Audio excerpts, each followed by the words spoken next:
Hey movie fans, Demetri Panos here for Popcorn Talk Network's Anatomy of a Movie, where today, well listen, if you haven't figured out How to Train Your Dragon yet, it's the third movie, The Hidden World. That's what we're going to be talking about today.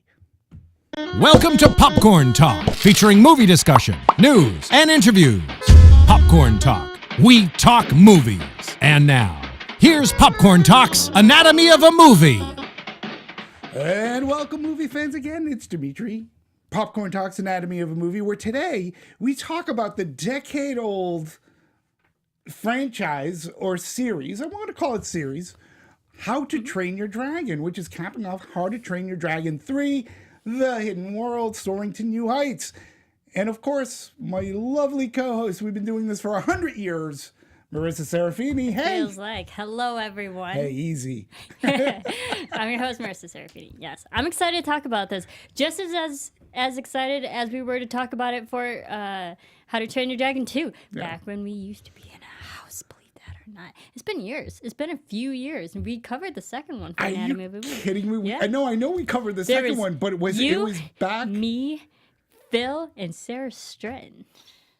We covered the second one. That was at the house? Yeah, we've been here for years. No, I know. I know we covered the second one. Holy cow. Yeah. Holy Toledo. And now we're here. And now we're here for the third How to Train Your Dragon. And I always say, when you take your time, do it right, you get good results. So, again, ladies and gentlemen, we are a show that really takes a deep dive into the movie. It's not your normal regular review show. We talk about plot points. We talk about twists, if there are any. And we will talk about production. We'll talk about writing. We talk about every aspect, the collaborative effort to what it took to get the movie up on screen. Meaning, we have spoilers. So if you haven't seen this movie yet, put us on pause, go see the movie, and then come back and watch. If you have seen the movie, you're welcome.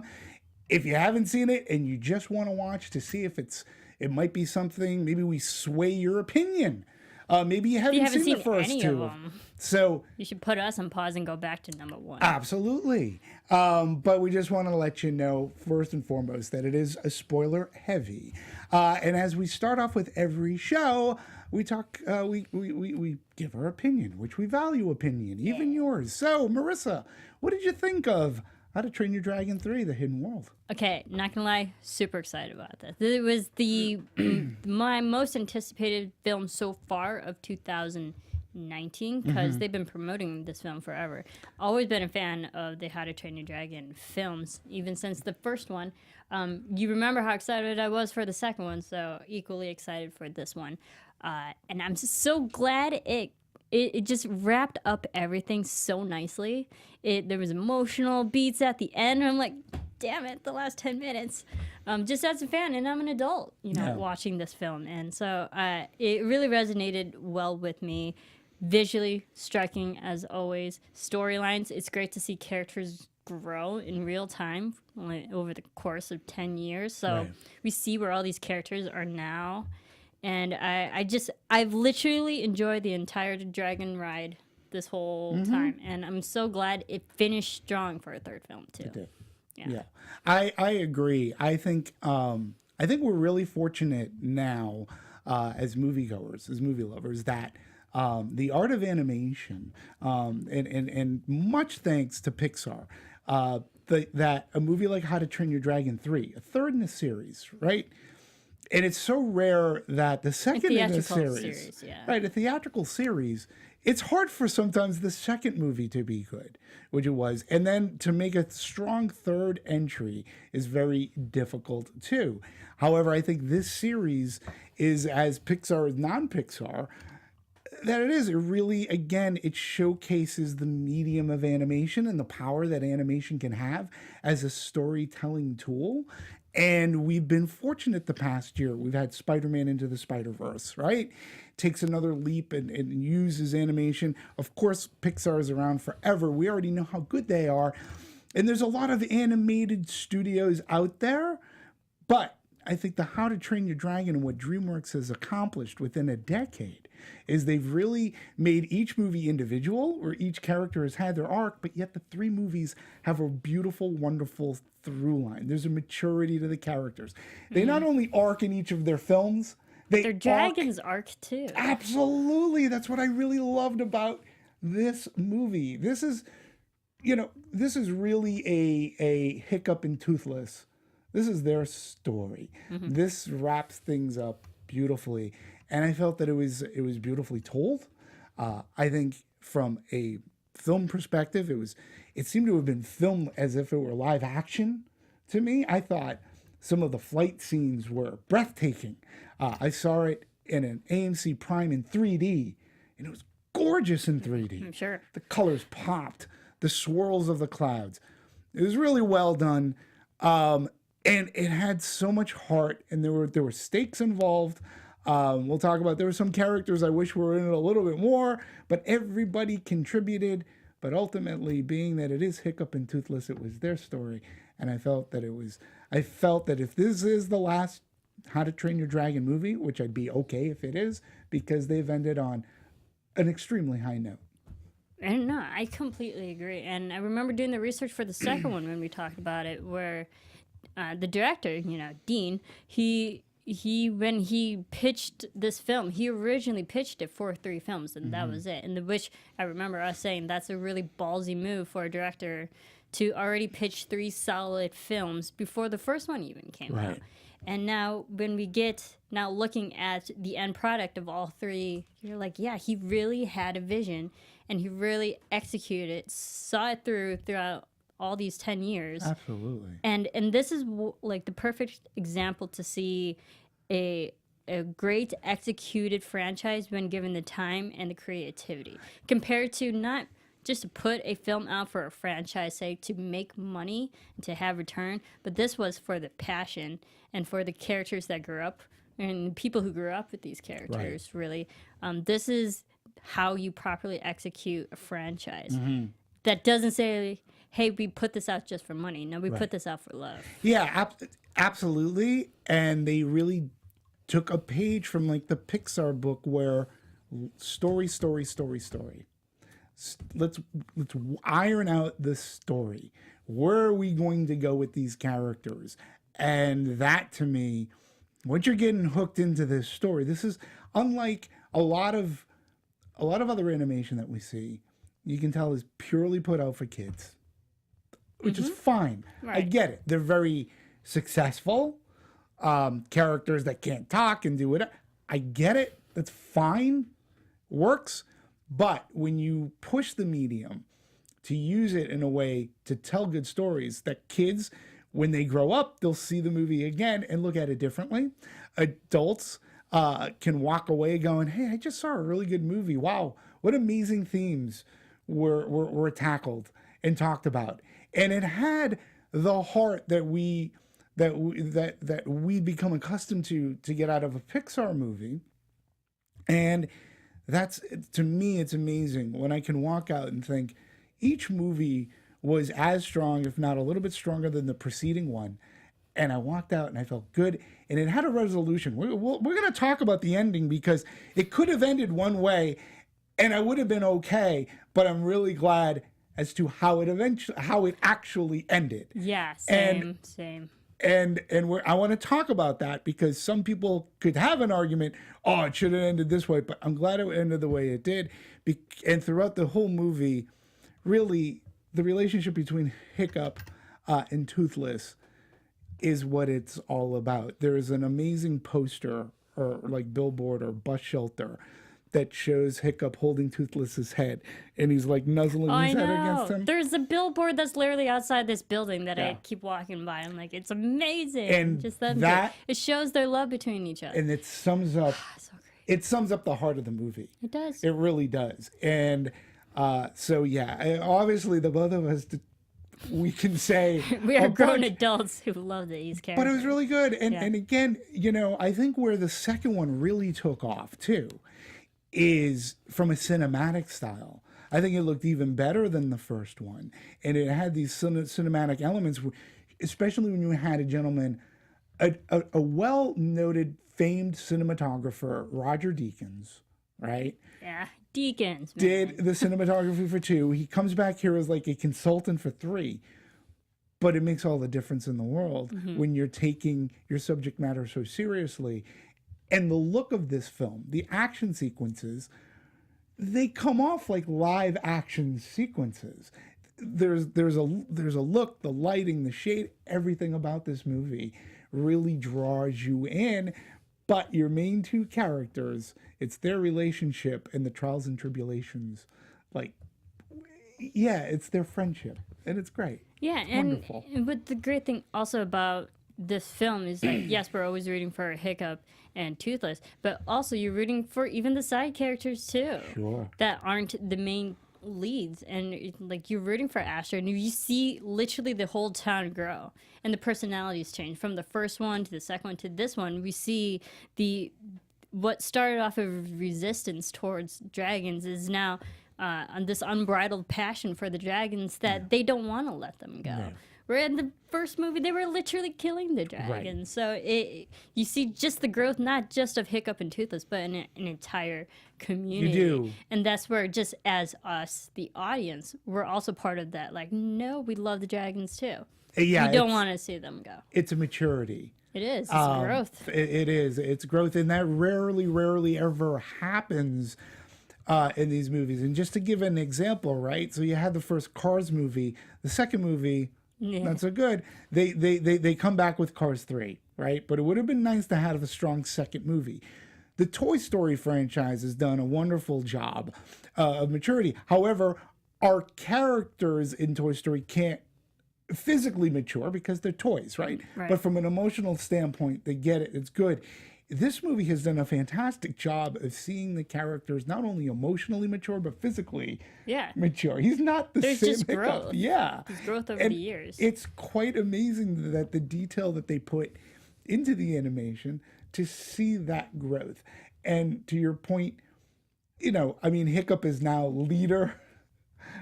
He's chief, which is great. Maybe getting married. I love the whole relationship Toothless aspect is alpha too. now. So they're both already in a position of authority now. Yeah. Because you see the first one, Hiccup was just, that angsty teenager just trying to find himself.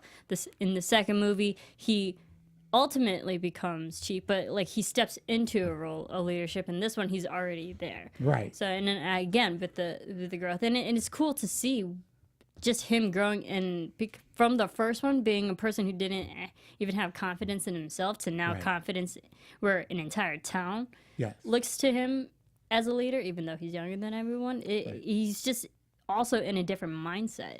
He is, but he's also a leader that if he makes a mistake, he cops to the mistake. I went in there with some overconfidence. That won't happen again. I was overconfident in squaring off against our main baddie, Grimwell. And I really appreciate that. And again, I think from when you single each movie out, there is a character arc that happens to each character. But I just love as a whole these 3 pictures. There's really a maturity through each of the movies that ends with this movie quite nicely. And it's all earned. Very well earned, and voiced just wonderfully by our voice talent as well. So the production on this one, as you said. Now, did you ever read these books? Actually, no, I didn't, because admittedly, it was not my generation. It came out when I was older. Right. So, and I never actually went back to read them because I enjoyed the movies so much that I was like, you know what? I'll enjoy the movies for what they are, and I'll let the books be what they are. And usually I'm the purist. I was like, I'll go back and read the books, but I like the films just as they are. I'm with you 100%. I didn't realize they were books. I knew they were books from the first one. I didn't know that. And you watch the first movie and you go, oh wow, this is really good. And like I just said, I don't think I need to read these books. And then you see the second one and you're wowed. And it's like, no, I love the cinematic experience. I'm not taking away from reading. I love to read, but I've really enjoyed having this cinematic experience in taking the adventure with these characters on the big screen. And I don't watch the TV show, which from what I understand is extremely popular. Yeah, there's the TV animated series, and there were a few TV made movies also that like are available on the streaming platforms too. So I believe those fill the gap from movie to movie to movie. And also there are TV movies that were so-called prequels to these movies. So you watch those side movies and episodes to fill in the gaps between these theatrical releases. Yeah, and it's all synergistic in the way in which it's building a world. And what a beautiful world. What a fantastic gorgeous world. Viking world. I wouldn't mind living this there. is. And again, our cast of characters, led by the great Jay Baruchel. Baruchel, yeah. You know, it was such a great find to make him Hiccup. He's great. He's been really a great voice talent for these folks, for Hiccup, and he's done such a great job. I think for these past 10 years, he has matured as an actor, but yet he's still able to find the heart of Hiccup, and that's amazing. He's never forgotten him, and I love the world building that has happened with his character. So. Yeah, it's him and America Ferrera and Christopher Mintz-Plasse are the only actors who kept reprising their roles in both the movies and the TV series. So he's been with Hiccup since the beginning until the end. So you got to just applaud him as an actor sticking with your character for so long. Absolutely, and America Ferrera as well. Right, and even he says, he reflected upon the 10-year decade, and he says, in addition to the 3 movies, I've done 7 or 8 years of the TV show. I played this character through hundreds of hours in over 10 years. Most people work their whole lives and are never lucky enough to be part of something that's half as impactful as any of these movies, let alone all of them. It's a pretty special thing. So, and I'm glad that he has that humbleness to realize this is such an impactful character in his life as an actor. As an actor, and he's embraced it. Sometimes an actor, they'll do the movie, but they're not going to have any part of doing anything on TV. But he did. He has, as well as the other two. Now, America Ferrera as Astrid, another character who, these characters are so likable, but another one who's had an arc, who has matured.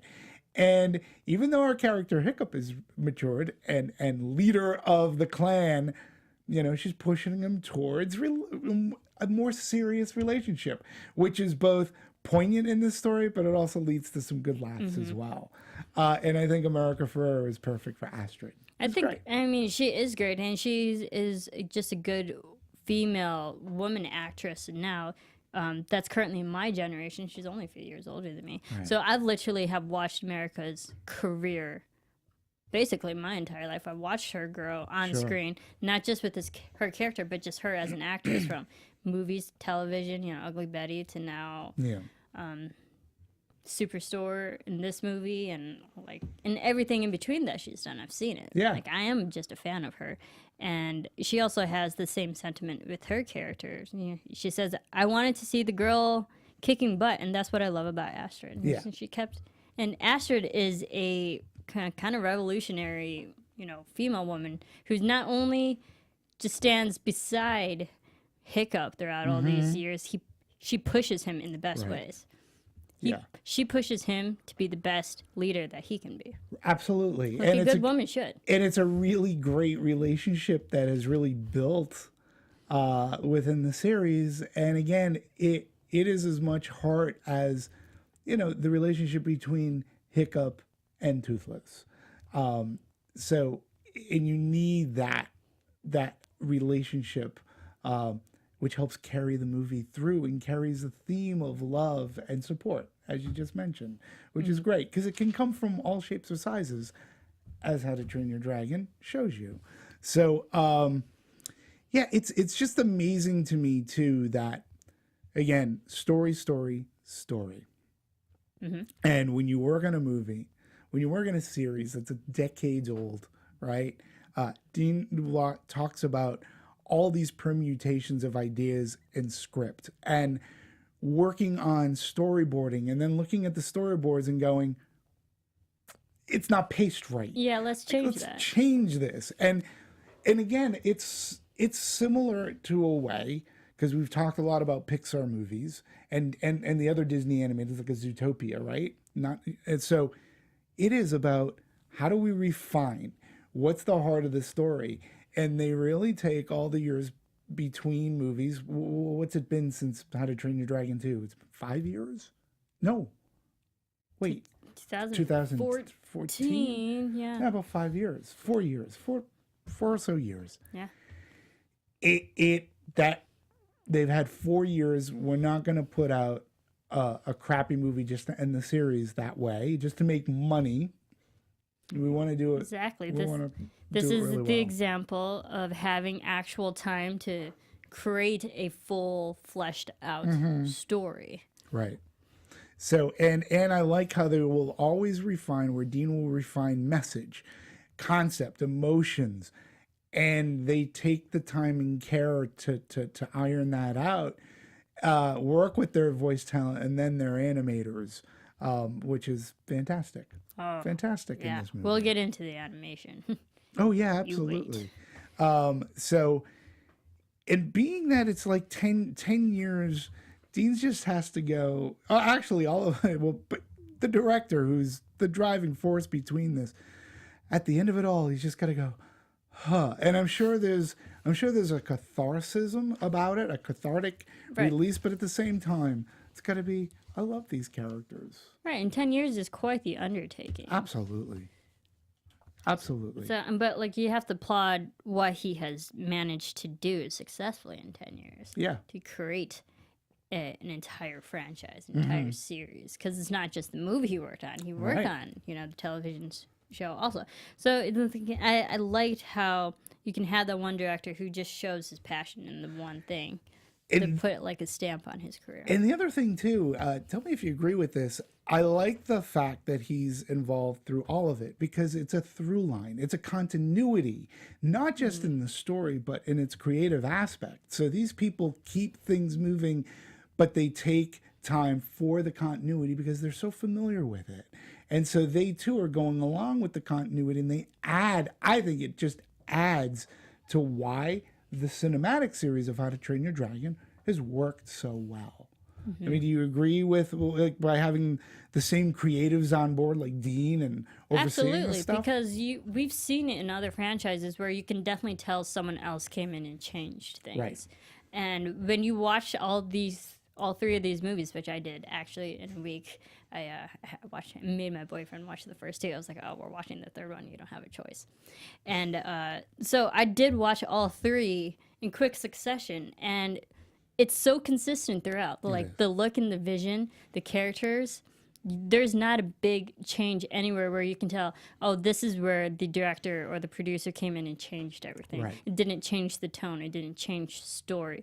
So when you do watch them consecutively, back to back to back, it is a consistent vision. Yeah, and to DreamWorks' credit, they let him be to an extent. You know what I mean? Like, yes, they should, because they're successful. Right. He knows what he's doing. We always hear about studio interference, but they let him go along with his vision, and that it worked out. I'm sure there was input. There always is, but it didn't seem like it interrupted or disrupted the production of this series, particularly of this movie. No. So, and that's what I really like. Should we? I'm torn. I'm gonna let you. Because I really want to talk about the endings, and I want to talk about the animation. So we could talk about the storylines. Yeah. Okay, you want to talk about this? All right, let's talk storyline. All right, so the movie has an ending where Hiccup and Toothless say their goodbyes. They've it matured. ultimately leads to a goodbye. Yeah, because Hiccup You're getting understands. all choked up now thinking about it. Hiccup understands that for Toothless to grow, he has to be more among his kind, because they found this hidden world of dragons, and he can't stay. And for the dragons to stay in the human world could unnecessarily put dragons in peril, because they would always be fighting for their lives. Because if it wasn't for Grimmel, somebody else is going to come along. Right. Something will happen. And Toothless has found a mate of his own, which all that courtship was awesome, right? The And light cute. fury. There is light a reason fury. why I'm wearing white. Is that it? Yes. The light This fury. was a visual choice. I was And like, I'm going it's to awesome. represent the light fury. Can you like fly and poof in a circle and disappear God, like I we see? wish. Yeah.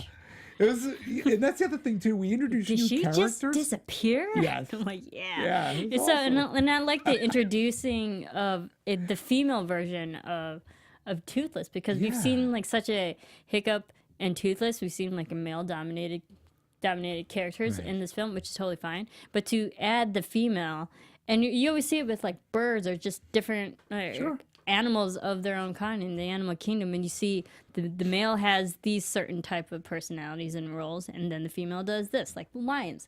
Females are the ones who hunts, and the males are the ones who just sit around and do nothing, you know. So like you see that the different roles when you get the dragons and when you get the life fury, and you see the different skills that she has that Toothless doesn't have. You're like, oh, that's freaking cool. It was- Especially, and it keeps it still fun and original.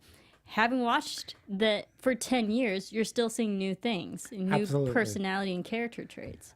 Yeah, and that's one aspect that really got into this, because she still is a fury, but there can be a little bit different. I love the courtship of it all. And as we were saying, towards the end, so we have Astrid and Hiccup, Toothless, and did we get a name for Light Fury? If we did, I forget. No, the But Light we'll Fury. call her the Light Fury. Or the Bright Fury? The Bright Fury. No, the Light Fury. Yeah, yours is that's probably better. That was really funny dialogue. So, and they have to say their goodbyes. It's like, Toothless, you know, I want the best for you, and the best is for you to go to your world with the Light Fury. And I'll always be here.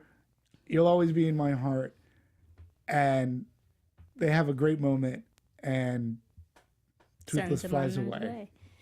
And now And look, it's heartbreaking. It's legitimately heartbreaking. it is. I And- had people next to me like blowing into their Kleenexes, like tears everywhere. It is. Everyone was crying. And here, so as heartbreaking as it still left on a positive note, because you know that they would always be in each other's heart. I mean, I hate it when movies, when you have to have a breakup like that, it's like, why? Why can't you just work something out? Like, you guys are like, you know, it would be like saying goodbye to your dog or your pet. Like, how do you do that, right? Worst. But I was like, okay with it, because here we are, that Hiccup is going back to his village. He has his new wife. He has his new family, He has his new life. his new life and responsibility. Toothless has his new life. Yeah. And you're like, okay, I get it. This is how you're going to leave me. But then we get an epilogue. And it's Thank God. say 10. And listen, I Goodness. was like, this is how it's going to end. This is how it's going to end. I get it. But then I loved how we got that epilogue, which takes place, what was it, a decade after? Probably 10 years. It seems. Because the kids are still really young. Right. So you can imagine it's probably within 10-ish years. Yeah. And they go back to this hidden world, and Toothless is there guarding the hidden world. And he comes on board their Viking ship, but the ships were great. Yeah, right. And the kids were there. And then once Toothless recognizes, he smells his previous like master. It's all like, oh, and then teach the kids. It's like, no, don't be afraid. And the kids put up their hand. That to me, the emotional beat, and they're freaking amazing. Amazing. And even Toothless has his kids too. Yes, You're like, oh, Toothless freaking has A, kids. there's little Furies. But I was like, oh, it's so adorable. guess one but thing- the great message about the epilogue is like, yes, it resonates because, and it hits hard because everyone has had to say goodbye to something that they love or someone that they love. But just the message at the end that even though they're not in your life now, they can always come back, or you'll meet up with them again, and it'll still be like it was back then. And- Like, it'll and- be the way it was. You know, we didn't specify the stakes of Toothless leaving, because it wasn't just Toothless. It was every dragon the dragons. on what is it? Berk. Every dragon of Berk Left. had to leave. Everyone in the town had to part with Had their to dragon. part with their dragons, including Astrid, who had a great relationship with her dragon. And to see the families flying together again and playful and knowing and the little words at the end, it's like, okay, so the world may not be ready for dragons, but we're gonna start, and maybe someday they will, because they're great. And it left on such a great high note, such a great message. And some people just say, well, it didn't need to like cheat the high note. I say, I'm glad it did. Yeah. I'm really happy it did. It was, to me, it was, if you're going to wrap up a series, that was a perfect way to do it. Right, and I like how they wrapped it up that way with the epilogue, because it also just let the audience know that they're okay. Yeah. Like, they're both, Toothless is safe, guarding the dragons. Yep. Like, he's okay, he grew up, he started his own family, he's happy. And same with Hiccup. Yeah. He's fine, you know? So just seeing them together and knowing that, like, they still had good lives past their relationship And they had is a good kids. message, I too. liked meeting their family, albeit for 5 minutes. But Like, it's that's all great. you needed. That's all you needed. And it's like when the kids now have exposure to the dragons too. That's just the next generation of dragon riders. Right. What? Yeah. I mean, DreamWorks. You Well, again, I have an would say, idea like, for I would that. argue, like, it's not that I necessarily need more Train Your Dragon movies. I felt that the way that this ended was that the kids will always have this. Both their kids are always going to have this experience between Right. human and dragon, right? And they'll go back every now and then. But I just thought it was such a solid ending. It was very heartfelt, very emotional. It was very earned. I didn't think it was cheap. I didn't think it was I didn't think it was tacky at all. No. I walked out of the theater It was going, necessary. I felt it. Yes, it was. It was. I mean, again, I would have gone with the more of the quote unquote downer kind of an ending. I go, okay, I understand. And then you leave in your head, there's always, you can imagine that they're never going to forget one another. It's better when you can visually see that they don't have to forget one another. They can just see each other. And it's been 10 years. Mm-hmm. And them flying through the sky again. And Astrid on her... Yeah, everything's okay. great. It was great. It was wrapped up in a beautiful, wonderful bow. Mm-hmm. And if they don't make any more dragon movies, I'm fine, because this ended perfectly. And it really set the tone for the entire series for me. Yeah. Anyways. No, I completely agree. I don't want to keep repeating, but Yeah. again, it is the best way to end like a relationship that we root for so long. Sure. I'm glad they I went think that it was- way. it I'm was glad they very well went that way. So, well, let's talk about how they brought these wonderful characters to life. Mm-hmm. Let's talk about DreamWorks Animation launching this Moonray and revolutionizing shadows and light and death fear. Yes. So yeah. So what do you have to share? The Moonray. Okay, so for people who don't know, the Moonray is a program that allowed them to render the digital files single frame in real time. So to put it in layman's terms, it made the rendering process of the film go faster Right. than the average speed and the average time it actually takes to render humongous files such Sure. as this one. And let's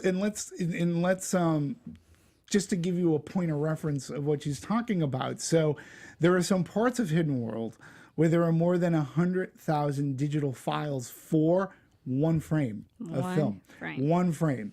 So, and it's all undertaken by an on-site processor at the DreamWorks campus, which houses 48,000 processing cores. It's a lot of believe that? cores. I can't. And Dean, the director, actually said because technology has advanced so much in the last 10 years, and we see it in these films, where their first film, How to Train Your Dragon 1, they couldn't have more than 8 dragons in the scene or else the system would crash when they were rendering. And now, with the advancement of technology, when we even get to the hidden world, we have over 100,000 dragons. So that just shows how much the technology can process things faster, more efficiently, at a better rate. Right.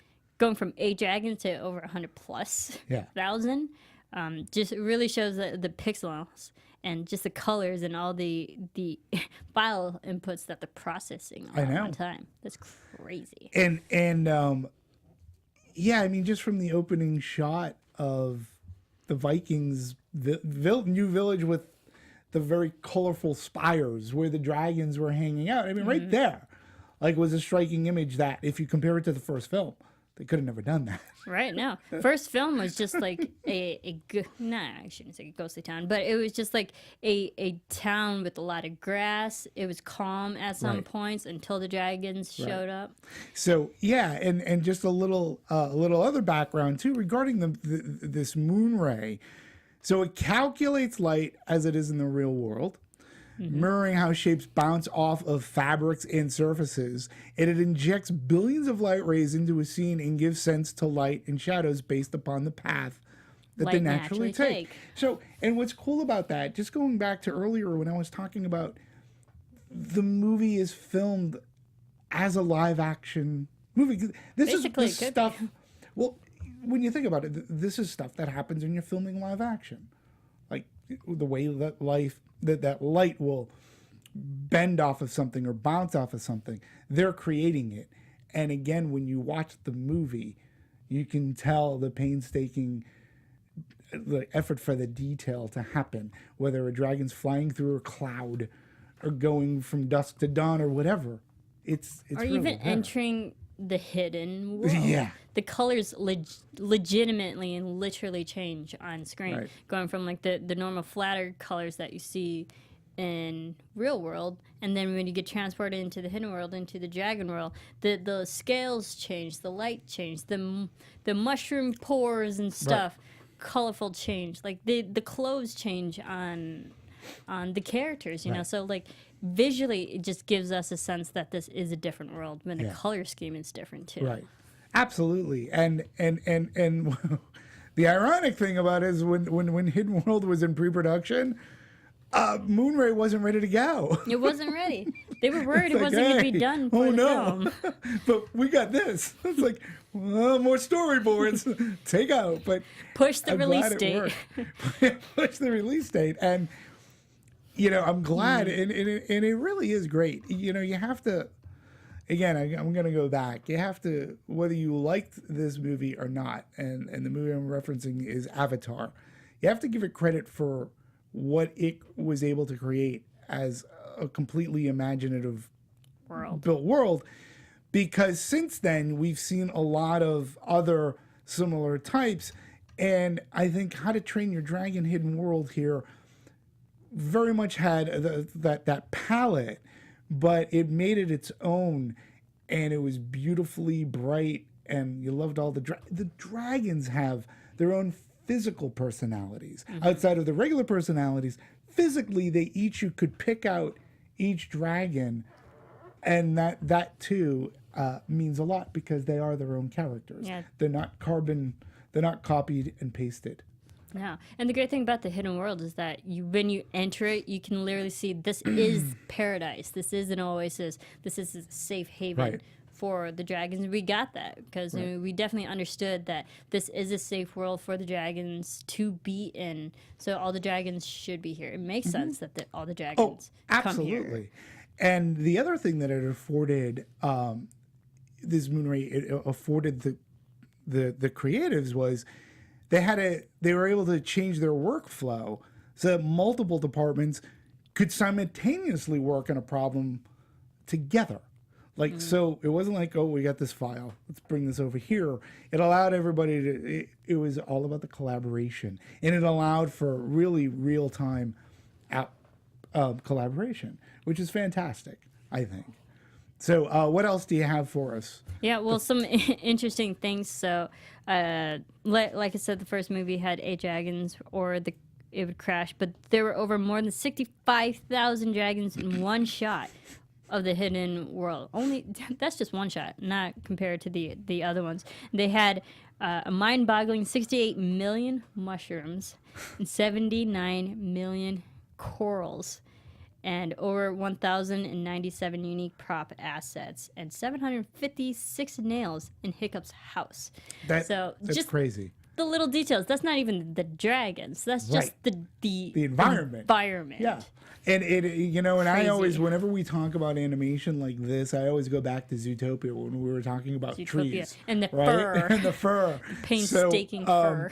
And the other thing that was really great that this moon ray is able to do was the photorealistic fire. Fire, yeah. Which was fantastic. And it really did look photorealistic. Yeah, they used reds, yellows, orange lighting rather than creating actual fire renders. So they took those colors and mimicked the movement, and through different light techniques in it, and saw the light, how it reflected. So when you play it back, it would shimmer and move around like fire. I'm going to go as far as to say that, especially the dragons, especially when they were in battle and fire breathing, they were, I thought, as impressive as what you get on Game of Thrones for a dragon. Actually, I haven't watched Game of we see in the How to Train Your Dragon, you see like thousands of dragons. Mm-hmm. So it really is just amazing what they were able to create, and with this new technology that will only get better too with other movies. Yeah, and I like when we do cover the animation, because we've covered movies for a long time now, Right. And we're always talking about the movies that had the revolutionary program. Like we had this one with Moonray, we Right. had Zootopia with all the fur, we had Big Hero 6 with all the light Right, systems, right. you know. So and I like how when we cover animation, there's like, what's the next big animated film in the future? Like, we created this program just for this film. And Wreck-It Ralph 2 Wreck-It Ralph. Was another one. Mm-hmm. So animation keeps getting better and better, and I think the most important thing to take away from it, though, is that in the hands of the right people who care about story, you don't think of this while you're watching the movie. Like, we love to talk about it because we hope you love to hear about it and learn about it, right? But as you're watching it, you're just watching this movie, and it just looks fantastic. And that to me too is a way that where animation is a tool to push the medium of storytelling and to give you some amazing stories, and they did such an amazing job. Just to give you two, I have some other great fun numbers. So one example of the film's grand scale, scene that takes place in the Hall of Berk, where Hiccup and Astrid rally their people. So we get about 200 characters, right? That's fine. So in the one scene alone, there are more than 150 mugs, 200 spoons and bowls, 350 apples, Oh, goodness. 10,000 rocks, and since you were talking about fur and strands, 60,000 strands of hay. So, and lot. at the same time, the camera is following a group of main characters walking through the crowd. Again, this is what, to me, it looked like a live action movie. And it was just fantastic that way. The way that this movie flowed. Yeah. So designing 65,000 dragons and 68 million mushrooms, kudos to these people. And again, a lot of that too, Roger Deakins. Yeah, and one more had a thing great to the eye. animation, which Yeah. I thought was actually pretty cool, that we see at the beginning of the film and kind of throughout, where the dragon riders, their new formed suits are made of scales from the Right. dragons. Yeah. Also, because just building the suit, because like you have to design that. Right. They're like, how can we make a look that makes their dragon rider look like their dragon. So what the animators actually did, and like actually I find it very brilliant. So they went back to the second film, and all the digital files that they created for the dragons, they literally copied all of the files, pretty much copied and pasted it into the new film onto these characters, and just moved the files around and rotated them to create a suit. So not necessarily like designing anything, they just repurposed the legit same digital files and moved them around and created a suit. Yep. And that's also, it saved them time too, also in designing, because they didn't have to recreate just the actual dragon itself. It was already created. They just moved the parts around. And the other thing too, I mean, and again, it just goes back. It's like they even admit, we want the audience to be emotionally invested in everything. You don't think about technology supporting emotion in a story, but it really does. But I always think that the story, yes, technology should support the story, but it shouldn't overtake the story. And this is where these environments looked real. They looked great, and it was just a beautiful movie to watch. Did you see it in 3D? No, I saw it in regular 2D. I saw an early screening preview of it because, and then wasn't available in 3D yet. It was just like, come and see. And I was like, yeah, absolutely, I'm there. Yeah. But I definitely want to go see it again now in 3D because entering the Hidden Dragon world, I can't imagine what that looked like. Yeah, it was, I saw it at what AMC calls their Prime Theater. It wasn't the Dolby Theater, it was their Prime, which is every bit like a Dolby, except it doesn't have the Dolby laser projector, but it's still bright. And the Dolby sound. the 3D in this movie was, again, it was very good. We've had two movies within the past month. We've had Alita: Battle Angel, which looked I saw in phenomenal 3D. In 3D. And now we have How to Train Your Dragon. Right. And also, speaking of 3D, I actually saw the first How to Train Your Dragon in 3D. And that was the year, 2010 was the year where like they just released all the biggest films in 3D. That was like especially revolutionary at the time. Yeah. So like, well, Toy Story 3 was also the same year. In 3D. We had Avatar literally a few months before that, because Avatar was released in December of 2009. Right. 3D, revolutionary, and How to Train Your Dragon was in March, so literally 3 months later in 3D. So the 2010 was the year of the 3D, but watching the dragons fly 3D for the first time back then was awesome, and I imagine it's like even kick-ass now. But and I'm gonna say something though, because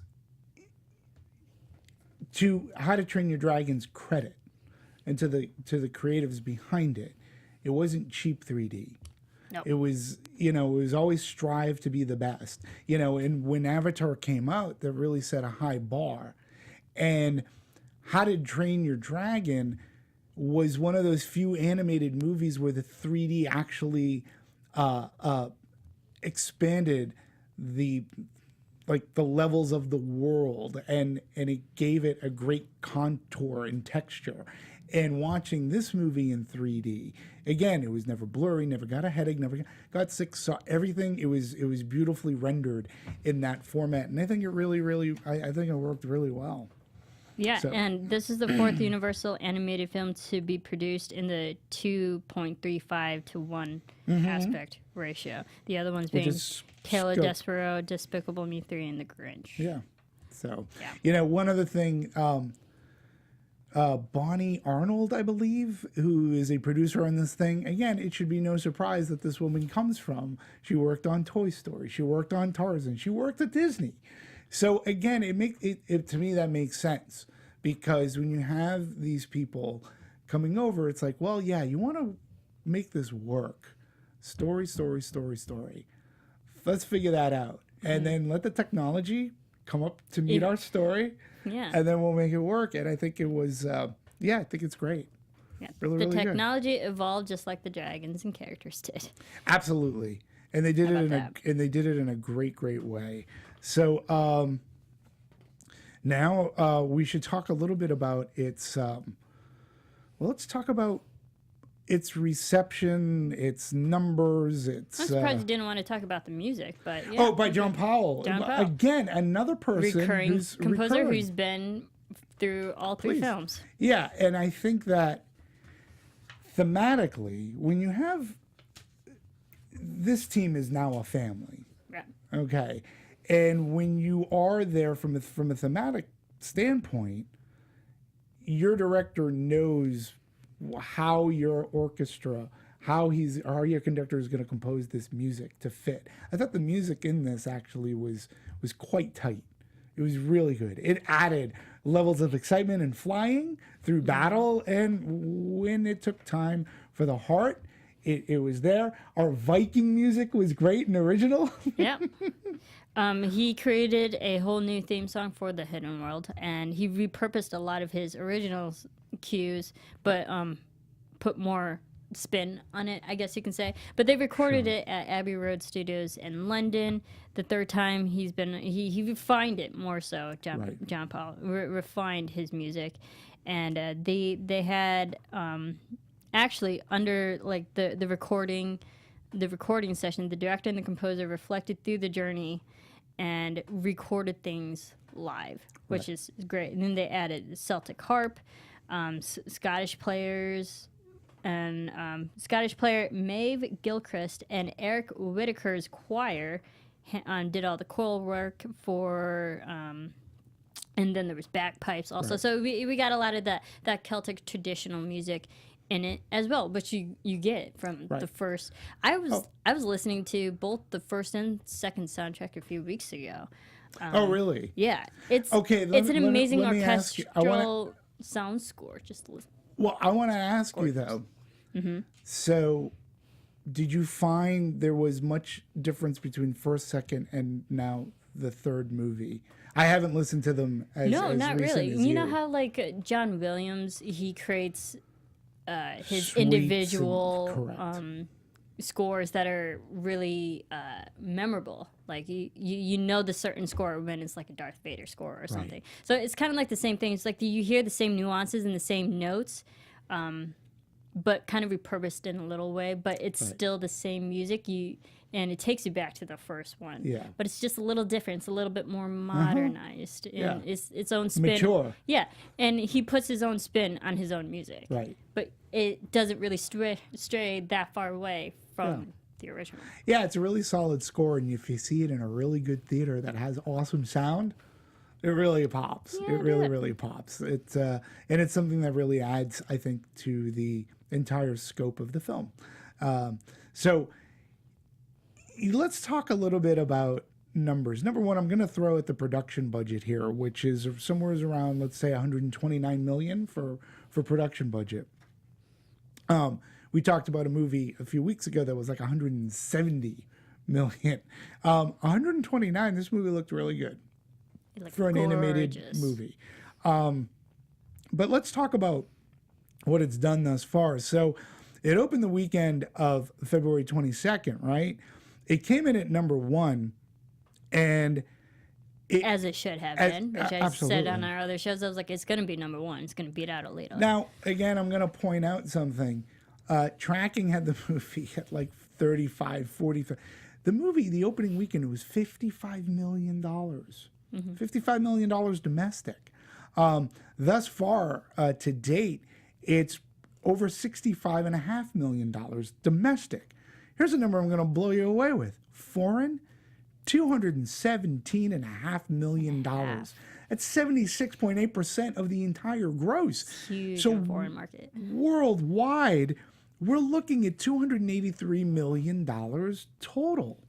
All in, worldwide. Plus, and it's coming up on its second weekend, so it's going to even add more to that. And they're already saying its second weekend it'll most likely be the number one movie again. Yeah. I would go see it. I mean, that's incredible. It's a third movie, and incredible. And it also helps that it was consistently relevant with maybe not the adults that would go to the theater to see it, but the kids who are watching it at home on their TVs because they had the TV series and movies in between. Absolutely. And from what I understand, they put in certain things that would like be something in How to Train Your Dragon 2 or even into this movie. So there were things in the television show that were leading to certain events that were going to happen, which I found very interesting. Very synergistic world again. And again, when you are worldwide at $283 million, that's not too bad. Somebody likes your movie. Critics like the movie. Yeah. 92%, I believe, at Rotten Tomatoes. Yeah, it's like 91, 92%. I checked yesterday. It said 91% on Tatometer, and audience is 89, so very high for both numbers. Yeah, cinema score, it's an 7.9 out of 10. Cinema scores A. A. I mean, But if you also look back, How to Train Your Dragon 1 and 2, also A's. Also Right. very high scored numbers. It is a very consistent franchise. it's been extremely consistent, which again is so rare in this business, whether you be live action or animated. To come out with 3 movies where its sequels are as good as the original, and in some cases better. It doesn't happen all the time. You got to be very thankful that we do have it. And what I love about How to Train Your Dragon, the series really, in my eyes, the series got better. And they improved Absolutely. upon themselves. And not that they needed to. They could have rested on their laurels, but they didn't, thankfully, because I think they've left and they've gone out with a lot of style and heart. And to me, that's extremely important. Yeah, and that's just the testament of Dean DeBlois.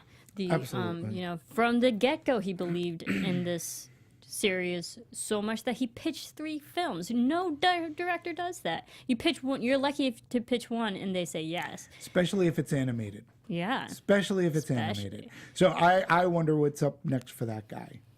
I mean, I will see. You can whatever hand he him the wants. world, and he would make it beautiful. So I think I'd be okay with it. He should take a break, a well-deserved vacation, go to Hawaii, Right.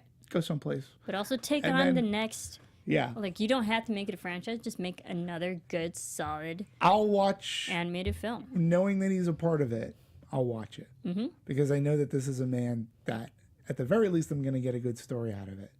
So, yeah, he definitely gets the basics there, and you have to appreciate that. You really, really do. So, yeah, we'll see what's next for Dean and company. Now, do you know, does the TV series end as well? I mean, I'm not aware. I'm assuming the television series is over. Yeah, all the interviews, because I actually never followed the Neither did TV I. series, but apparently it's available on Netflix and all that. But the actors themselves had to say goodbye to the characters with this third film. This third film wrapped up everything. Right. Yeah. The books, the TV series, the movies. This film literally end capped everything. Yeah. Well, So yes. they did really well. Well, they all did very well, and I appreciate the fact that the talent itself remained in the world, even though it changed its medium from going from film to television, so big screen to small screen. I appreciate that they stuck with it. I appreciate Dean DeBlois' attention to detail and story and character arc.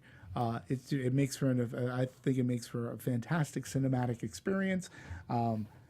So I think you folks would agree that How to Train Your Dragon is a really good animated series, and a great trilogy of movies that happens so rarely.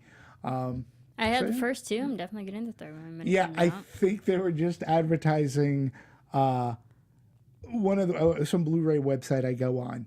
They're actually selling like the 3-pack that'll include those too. So, I already had the first 2, so Yeah. I just need the third. yeah. So closing thoughts, Marisa. I already basically said Yeah, mine. it's like so, we all yeah. just reiterate. An amazing series, and I'm glad that I watched like the whole movie, and it's so fun to see a franchise grow and succeed within all these years. And it's such a perfect execution of how to properly do a trilogy.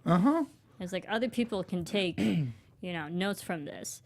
And they've created such a solid film, solid storylines, solid characters that not only kids can enjoy, but teenagers, men, women, all demographics of all ages, of all different races can enjoy this. I film. agree.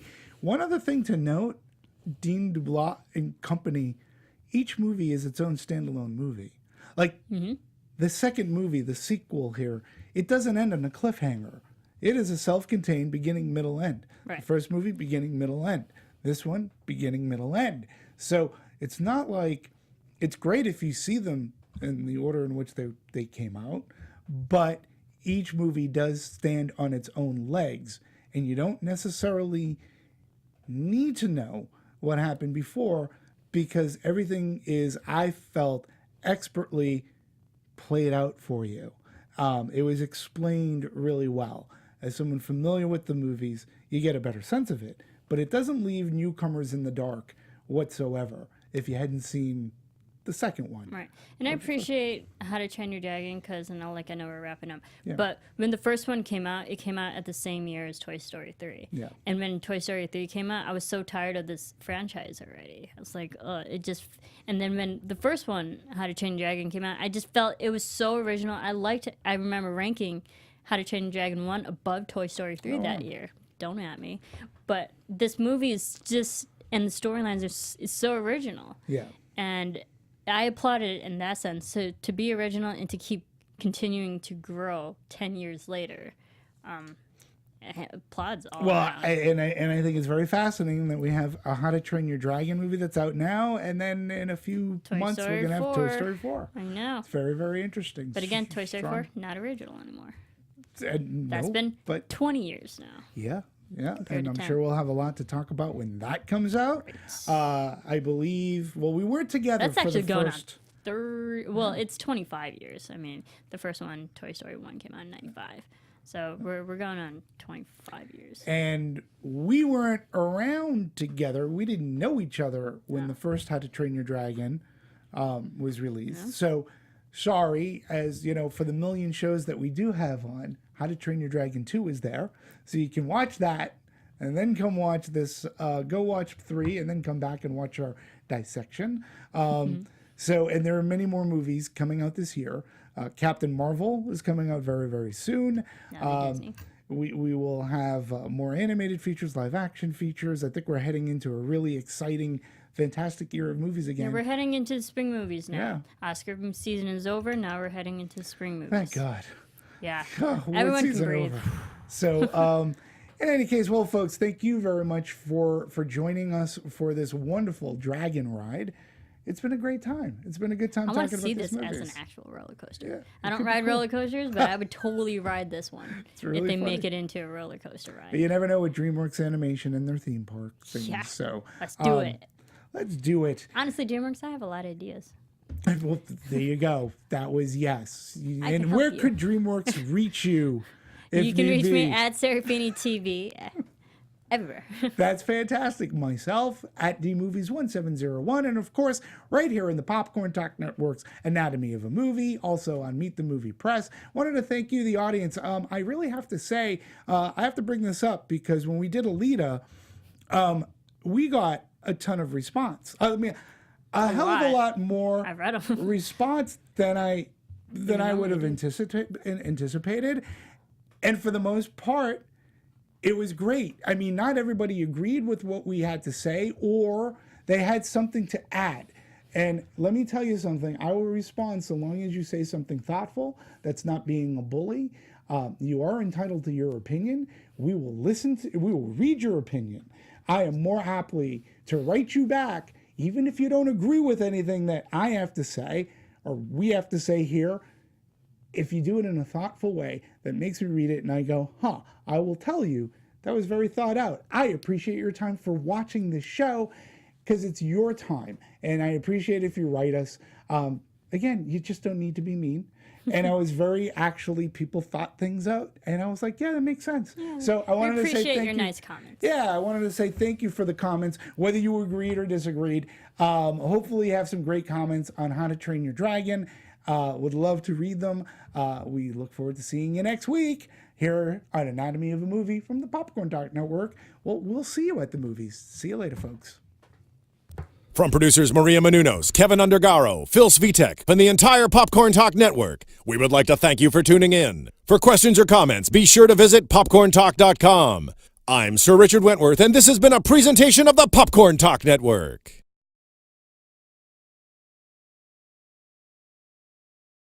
The views expressed herein are those of the hosts only and do not necessarily reflect the views of its owners or principals.